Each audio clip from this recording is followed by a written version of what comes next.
Assalamualaikum warahmatullahi wabarakatuh.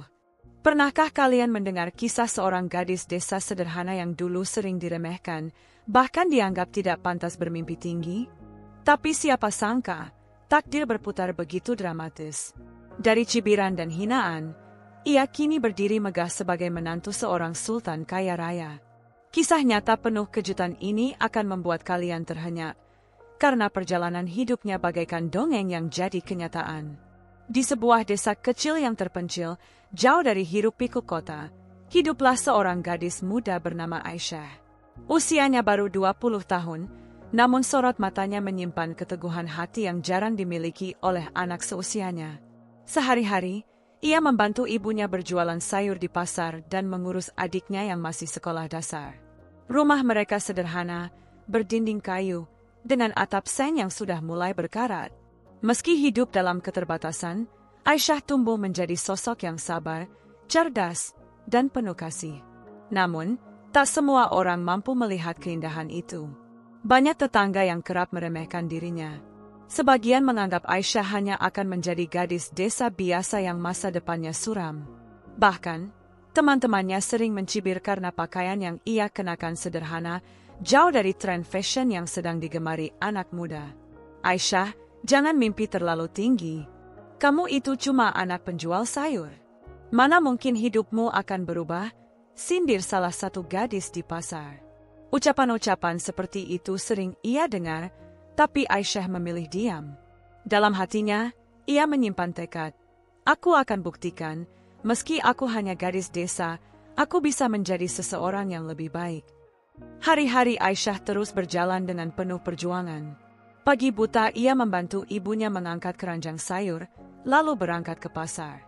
Setelah pulang, ia masih sempat belajar sendiri, membaca buku-buku bekas yang ia pinjam dari perpustakaan sekolah. Ia menyadari, hanya dengan pengetahuan dan kerja keraslah ia bisa membuka jalan keluar dari kehidupan yang serba terbatas. Namun, hidup tak selalu berjalan sesuai harapan. Di tengah kesungguhannya, Aisyah pernah merasakan luka yang dalam. Ia pernah menjalin hubungan dengan seorang pemuda dari desa sebelah. Pemuda itu awalnya manis, penuh janji, namun akhirnya meninggalkan Aisyah hanya karena ia dianggap tak pantas bersanding dengannya. Maaf, Syah, aku butuh pasangan yang bisa mengangkat martabatku. Kamu terlalu sederhana untukku, ucap pemuda itu dengan dingin. Kata-kata itu menusuk hatinya. Malam itu Aisyah menangis, tapi tidak lama. Ia sadar bahwa air mata tidak akan mengubah apapun. Sejak saat itu, ia berjanji pada dirinya sendiri, tidak akan lagi bergantung pada pengakuan orang lain. Ia akan berdiri dengan kakinya sendiri. Dan siapa sangka, janji sederhana dalam hati itu menjadi awal dari perubahan besar dalam hidupnya. Sebuah perjalanan panjang yang akan membawanya dari kehidupan sederhana di desa menuju dunia penuh kemewahan yang tak pernah ia bayangkan sebelumnya. Hari itu, Aisyah kembali ke pasar seperti biasa. Udara pagi masih basah oleh embun, sementara langkah-langkah para pedagang beradu cepat menatap barang dagangan. Aisyah duduk di depan lapak kecil ibunya, menata sayuran dengan teliti. Senyumnya sederhana, namun matanya selalu memancarkan ketulusan ketika menyapa pembeli. Di tengah hiruk-pikuk pasar, sebuah mobil hitam mewah berhenti di pinggir jalan. Kendaraan itu jelas asing bagi mata warga desa, jarang sekali ada mobil sekelas itu singgah di pasar tradisional. Semua orang menoleh dengan rasa penasaran, termasuk Aisyah. Dari dalam mobil, keluarlah seorang pria berusia sekitar 40 tahun, berwibawa dengan pakaian rapi. Pria itu bernama Raden Arman, seorang pengusaha kaya raya yang dikenal dermawan. Ia kebetulan singgah ke desa itu untuk meninjau tanah yang akan dijadikan proyek kebun modern. Namun, bukan urusan bisnis yang membuat langkahnya terhenti di depan lapak sayuran sederhana Aisyah. Melainkan cara Aisyah melayani pembeli dengan kesabaran dan kejujuran yang langka. "Berapa harga cabainya, Neng?" tanya Raden Arman sambil tersenyum. Aisyah sempat tertegun. Jarang sekali ada pembeli berpakaian mewah menyapanya begitu sopan. 10.000, Pak, mau yang merah atau hijau? Jawabnya dengan nada halus. Raden Arman membeli beberapa sayur, namun bukan itu yang membuatnya terkesan. Ia melihat cara Aisyah jujur menimbang, tidak pernah melebihkan harga meski pembeli tidak memperhatikan. Setelah membayar, ia sempat berbincang singkat dengan Aisyah, menanyakan asal-usulnya. Dari percakapan itu, ia bisa merasakan ketulusan yang murni. Hari itu mungkin terlihat biasa bagi orang lain, tapi bagi Aisyah, ada sesuatu yang berbeda. Pandangan Raden Arman tidak sama seperti pandangan orang-orang yang selalu meremehkannya. Ada rasa hormat, seakan ia benar-benar dipandang sebagai manusia berharga. Tak berhenti sampai di situ. Beberapa hari kemudian, Raden Arman kembali datang, bukan untuk urusan bisnis semata, melainkan ingin membeli sayuran lagi. Ia mulai sering mengobrol, menanyakan kabar keluarga Aisyah, bahkan sesekali memberi saran tentang usaha. Aisyah awalnya canggung, namun perlahan merasa nyaman. Sampai akhirnya, pada suatu sore, ibunya Aisyah dipanggil oleh Raden Arman. Dengan penuh sopan, ia menyampaikan niatnya yang mengejutkan. Saya kagum pada putri ibu. Bukan hanya wajahnya yang cantik, tapi hatinya yang bersih. Jika ibu berkenan, saya ingin memperkenalkan Aisyah dengan putra saya, Raffi. Ia baru pulang dari luar negeri, dan saya ingin ia mengenal gadis yang jujur seperti Aisyah. Ucapan itu membuat Aisyah dan ibunya terdiam. Tidak pernah terbayang, seorang pengusaha kaya raya akan menaruh perhatian sebesar itu pada gadis sederhana seperti dirinya. Malam itu, Aisyah termenung lama di teras rumah. Angin desa berhembus pelan, namun pikirannya bergejolak. Ia masih ragu, apakah ini sebuah kesempatan, atau justru ujian baru dalam hidupnya? Ia tahu, jalan yang akan ia tempuh setelah ini tidak akan lagi sama. Beberapa minggu setelah percakapan mengejutkan itu, tibalah hari di mana Aisyah diperkenalkan dengan Raffi, putra tunggal Raden Arman. Pertemuan itu diatur dengan sederhana, namun suasananya tetap menegangkan bagi Aisyah. Lokasinya di sebuah rumah makan kecil di pinggir kota, bukan di tempat mewah seperti yang Aisyah bayangkan. Raden Arman dengan sengaja memilih tempat yang sederhana agar Aisyah tidak merasa canggung. Saat Aisyah datang dengan mengenakan kebaya sederhana berwarna biru muda, wajahnya terlihat gugup. Tangannya dingin, meski ia berusaha menyembunyikannya. Tak lama, datanglah seorang pria tinggi dengan kemeja putih bersih, celana rapi, dan senyum ramah. Itulah Raffi. Usianya sekitar 27 tahun, dengan wajah tampan khas pria metropolitan, namun sorot matanya hangat, tidak sombong. Perkenalkan, ini putra saya, Raffi, ucap Raden Arman. Raffi segera mengulurkan tangan dengan sopan. Assalamualaikum, Aisyah. Senang sekali akhirnya bisa bertemu. Ayah sering bercerita tentangmu. Aisyah tersipu. Ia menjawab lirih, Waalaikumsalam, saya juga senang bisa bertemu. Percakapan awal memang kaku, tapi perlahan suasana mencair. Raffi banyak bertanya tentang kehidupan Aisyah di desa, bagaimana ia membantu ibunya di pasar, serta hobinya membaca buku. Yang mengejutkan, Raffi tidak menertawakan kesederhanaan Aisyah, justru ia terlihat kagum. Kamu hebat, Syah. Banyak orang seusiamu sibuk mengejar kesenangan, tapi kamu memilih berjuang untuk keluarga. Itu luar biasa, kata Raffi dengan tulus. Kalimat itu membuat hati Aisyah bergetar. Belum pernah ada pria sekelas Raffi yang menyanjungnya dengan tulus.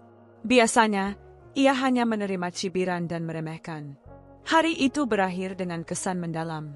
Saat pulang, Raffi sempat berkata kepada ayahnya, "Ayah benar. Aisyah berbeda. Ia bukan sekadar gadis desa. Ada sesuatu yang membuatnya istimewa." Namun, perjalanan ini tidaklah mudah. Kabar kedekatan Aisyah dengan putra seorang pengusaha kaya segera menyebar ke telinga warga desa. Banyak yang terkejut, bahkan iri. Beberapa orang berbisik-bisik, menganggap Aisyah terlalu tinggi hati jika berani dekat dengan pewaris kekayaan. Mana mungkin anak penjual sayur jadi menantu sultan? Jangan mimpi, itu cuma sementara, kata salah satu tetangga dengan nada sinis. Ucapan-ucapan itu kembali menusuk hati Aisyah. Namun kali ini ia tidak gentar. Ia teringat tatapan kagum Raffi, tatapan yang membuatnya percaya bahwa dirinya pantas dihargai. Malam itu, Sambil menatap bintang di langit desa, Aisyah berdoa dalam hati. Ya Allah, jika ini jalanku, beri aku kekuatan untuk menjalaninya. Aku ingin membuktikan bahwa martabat manusia tidak ditentukan oleh harta, melainkan oleh hati. Doa itu menjadi pijakan awal bagi Aisyah menuju kehidupan yang lebih besar, yang kelak akan menguji kesabaran dan keteguhannya lebih dari apapun. Kedekatan Aisyah dan Raffi semakin intens. Mereka mulai sering bertemu, kadang ditemani Raden Arman, kadang hanya berdua di tempat-tempat sederhana. Raffi sengaja tidak membawa Aisyah ke restoran mewah atau pesta elit. Ia lebih suka mengajaknya berjalan di taman, duduk di kafe sederhana, atau sekadar mengobrol di perpustakaan kota. Baginya, kebersamaan lebih berharga daripada kemewahan. Namun, semakin dekat mereka, semakin besar pula badai cibiran yang menghantam Aisyah. Kabar bahwa gadis desa biasa menjalin hubungan dengan pewaris sultan menyebar cepat, tidak hanya di desa, tapi juga di kalangan keluarga besar Raffi. Beberapa kerabat Raffi memandang rendah Aisyah. Mereka menilai ia tidak pantas masuk ke lingkaran keluarga bangsawan yang penuh prestise. Raffi bisa dapat wanita cantik dari keluarga terpandang manapun. Kenapa harus gadis desa miskin itu? Bisik salah satu tante Raffi di sebuah acara keluarga. Aisyah mendengar kabar itu dari orang lain. Meski ia mencoba tegar, hatinya perih. Ia bertanya-tanya dalam hati, apakah dirinya benar-benar pantas? Raffi yang mengetahui hal itu segera menenangkan Aisyah. Aku tidak peduli dengan kata orang. Yang penting hatiku memilihmu. Aku ingin kamu percaya. Syah, aku tidak mencari status, aku mencari kejujuran, dan itu ada padamu. Kata-kata itu seolah menjadi obat penenang. Tapi tetap saja, beban sosial yang menekan Aisyah makin berat. Beberapa warga desa bahkan mulai bersikap sinis setiap kali ia lewat. Ada yang pura-pura ramah, ada pula yang terang-terangan merendahkan. Awas ya, jangan sampai kamu mempermalukan keluarga kaya itu. Ingat dirimu siapa, ucap seorang wanita desa dengan nada tajam. Meski begitu, ibunya selalu menjadi sumber kekuatan. Aisyah, jangan dengarkan mereka. Orang yang meremehkan biasanya hanya iri. Ibu percaya, kalau niatmu tulus, Allah akan angkat derajatmu, nasihat ibunya sambil menggenggam tangan Aisyah. Sementara itu, hubungan Aisyah dan Raffi semakin serius. Raffi bahkan mulai berbicara tentang masa depan. Ia ingin melangkah lebih jauh, memperkenalkan Aisyah secara resmi kepada keluarga besar sebagai calon pendamping hidupnya. Namun, langkah ini jelas bukan hal mudah. Akan ada lebih banyak mata yang memandang sinis, lebih banyak lidah yang mencibir, bahkan mungkin ada yang berusaha menjatuhkan. Aisyah sadar, perjuangan cintanya bukan hanya soal hati, tapi juga soal keberanian menghadapi dunia yang meragukannya. Malam itu, Aisyah duduk di teras rumah, menatap bulan yang bulat sempurna. Suara jangkrik menemani kesendiriannya. Ia menghela napas panjang dan berbisik dalam hati. Jika cinta ini benar, aku harus kuat. Aku harus siap menghadapi semua hinaan, demi membuktikan bahwa seorang gadis desa pun berhak dicintai dengan tulus. Ia tidak tahu, perjalanan berikutnya akan menjadi titik balik besar.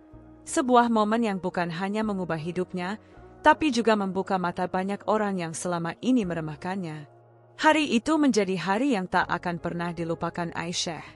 Setelah berbulan-bulan menjalin hubungan penuh ujian, Raffi akhirnya membawa kabar besar.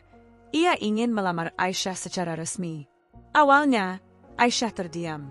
Ia tidak percaya ucapan itu benar-benar keluar dari mulut Raffi. Lamaran? Aku ini hanya gadis desa, Raffi. Bagaimana dengan keluargamu? Suaranya lirih, hampir seperti bisikan. Raffi menatapnya dalam-dalam, lalu menjawab tegas, justru itu yang membuatmu istimewa, Syah. Aku tidak mencari gelar atau harta.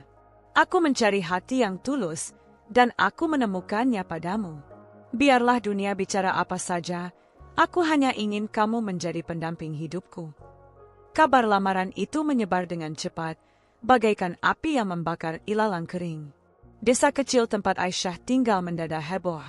Ada yang kaget, ada yang iri, dan ada pula yang tidak percaya. Mustahil. Gadis penjual sayur jadi menantu sultan. Itu mimpi di siang bolong, celetuk seorang warga dengan nada sinis. Namun, yang paling terkejut adalah keluarga besar Raffi. Sebagian menolak mentah-mentah, merasa Aisyah tidak pantas masuk ke lingkaran keluarga bangsawan. Beberapa bahkan berusaha mempengaruhi Raden Arman agar membatalkan niat itu. Tapi Raden Arman justru berdiri tegak membela Aisyah. Jangan lihat siapa keluarganya. Lihat hatinya. Aisyah memiliki ketulusan yang lebih berharga daripada harta. Jika Raffi memilihnya, maka itu keputusan yang harus kita hormati, tegasnya dalam sebuah pertemuan keluarga. Hari lamaran tiba. Suasana desa seakan berubah menjadi ajang tontonan. Jalanan dipenuhi warga yang ingin melihat langsung bagaimana seorang gadis desa sederhana dilamar oleh keluarga sultan. Mobil-mobil mewah berderet masuk ke desa, membuat banyak mulut ternganga. Aisyah mengenakan kebaya putih sederhana dengan kerudung anggun, wajahnya memancarkan keharuan. Sementara Raffi, dengan jas rapi, berdiri di samping ayahnya. Saat cincin lamaran disematkan di jari manis Aisyah, semua mata tertuju padanya. Ada yang terharu, ada yang iri, ada pula yang masih tidak rela. Tapi satu hal yang pasti, hari itu Aisyah membuktikan bahwa semua cibiran yang pernah ia terima hanyalah debu yang tertiup angin. Tangis ibunya pecah, bahagia bercampur syukur. Anakku, akhirnya Allah mengangkat derajatmu. Semua hinaan dulu kini terbalas dengan kemuliaan. Namun, di balik kebahagiaan itu, Aisyah tahu jalan ke depan tidak akan mudah. Lamaran hanyalah awal. Hidup sebagai menantu sultan berarti ia harus menghadapi dunia baru, dunia penuh kemewahan, aturan, dan sorotan. Malam itu, setelah acara selesai, Aisyah kembali duduk di teras rumahnya. Ia menatap cincin yang berkilau di jarinya, lalu berbisik dalam hati. Ya Allah, inikah takdirku? Aku siap, meski aku tahu perjalanan ini baru saja dimulai. Hari pernikahan yang dinanti akhirnya tiba.